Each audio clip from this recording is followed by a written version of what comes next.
দর্শক, ভোলায় বাস শ্রমিক ও সিএনজি শ্রমিকদের মধ্যে অনির্দিষ্টকালের জন্য ফের বাস চলাচল বন্ধ। বিস্তারিত জানাতে সরাসরি যুক্ত হচ্ছেন ভোলা প্রতিনিধি মোহাম্মদ মঞ্জুর আলম। আমরা সরাসরি তার সাথে এই বিষয়ে কথা বলছি। মঞ্জুর, নিশ্চয়ই ভোগান্তি বেড়েছে যাত্রীদের, তাদের বিকল্প ব্যবস্থা হিসেবে তারা কি ব্যবহার করছেন? এছাড়া দুপক্ষের মধ্যে সমঝোতার কোনো আভাস আছে কিনা? কি অবস্থা এখন সব মিলিয়ে সেখানে?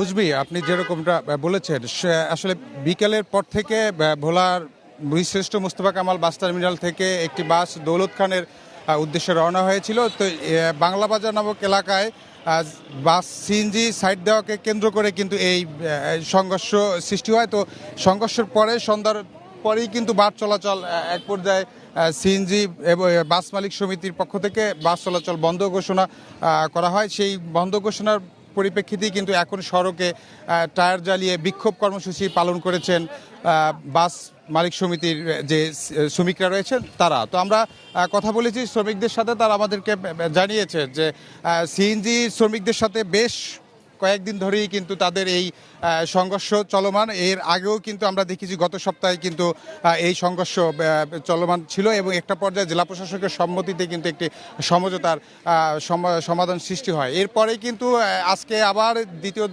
দফায় কিন্তু এই শ্রমিকদের সাথে সংঘর্ষ সৃষ্টি হয়।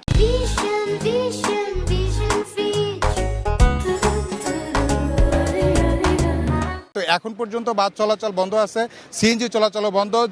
জেলা জুড়ে ইতিমধ্যে যাত্রীদেরও ভোগান্তি কিন্তু অনেকটাই বেড়েছে। আমরা দেখেছি যে সন্ধ্যার পর থেকে দৌলত খান এবং চরপেশন লালমোহন তজিমুদ্দিনে যে বাস চলাচল করে থাকেন সেই বাসের যাত্রীরা কিন্তু অনেকটা ভোগান্তিতে পড়েছেন। অনেক যাত্রী কিন্তু বাস স্ট্যান্ডে দাঁড়িয়েছিলেন এবং অন্য বিকল্প হিসাবে তারা মাইক্রোবাস ব্যবহার করে কিন্তু অনেকে চলে গিয়েছে। তো এই কিছুক্ষণ আগে একটি সিএনজি আসলে সিএনজিকেও দেখেছি আমরা, বাস শ্রমিক যারা রয়েছেন তারা আটক করে তাদের ডিপুতে সিএনজিটি রেখেছেন।